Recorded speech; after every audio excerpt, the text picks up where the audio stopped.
Peter Piper picked a pepper, but I've been picking poo. Action sports poo to be precise, and from none other than the digital depravity that is Epic TV.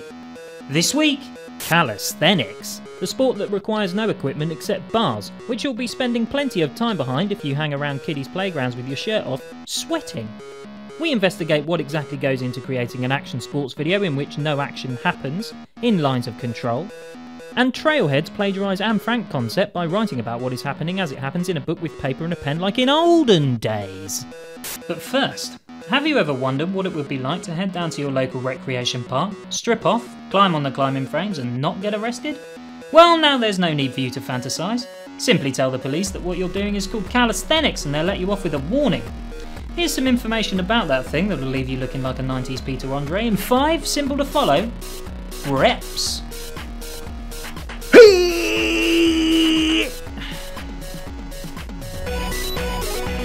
Calisthenics are a form of exercise consisting of a variety of exercises, often rhythmical movements, generally without using equipment or apparatus. I think they're talking about wanking.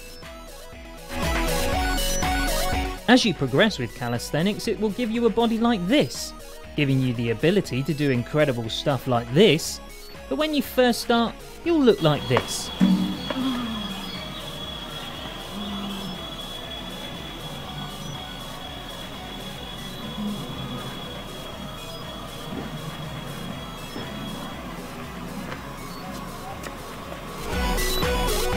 Kangaroo-munching fossil fuel floggers the Australians consider calisthenics an art form incorporating gymnastics, marching, singing, simplified ballet, folk and modern dance.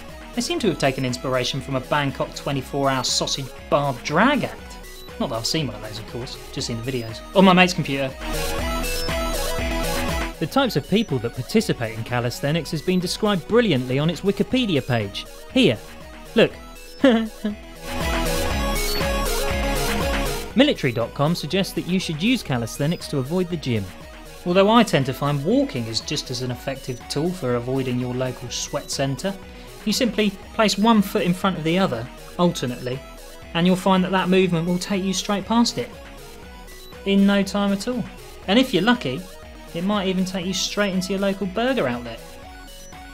These guys don't know what they're talking about. Idiots. Military.com, my arse. Save energy. Walk. Stroll. Meander. Hike. Trek.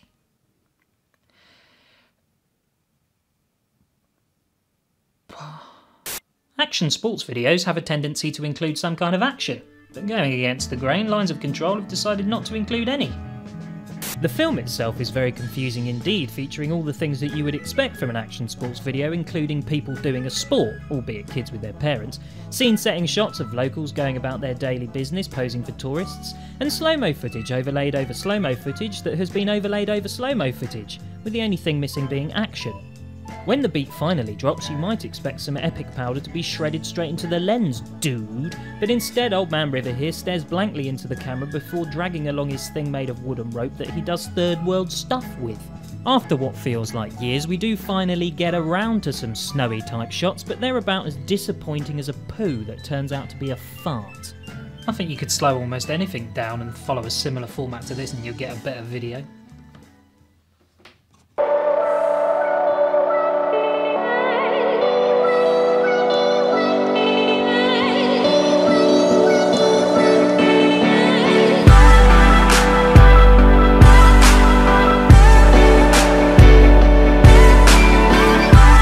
See? What do you get if you put together retro film effect motion graphics, 3 geography teachers and roughly 500 megabytes of compressed video uploaded onto the pissing internet? Trailheads is what you get, an internet guff laden with so much gas that even a vegetarian would find the smell unbearable. Following perhaps one of the weakest and least convincing stories I have ever seen, some bloke writes in the Summit book with a pen that sounds like a pencil. He narrates the whole thing with his robotic voice into our sound holes, making them bleed, and seemingly believes that this book has an actual soul, wishing it all the best. All the best. Johannes, Christoph and Tom. It's a fucking book. And with that, before I go, I'd like to make a recommendation. Everybody thinks I hate everything, but I don't, and if you haven't already got your stupid face into Something Creative's Unskatables, then here's a clip. 4 years ago, Nathan was just like any other regular skateboarder, popular amongst his friends and well on his way to becoming one of the UK's top skaters. However, a year ago, Nathan developed into a serious ball bag. Go and watch it now. Bye!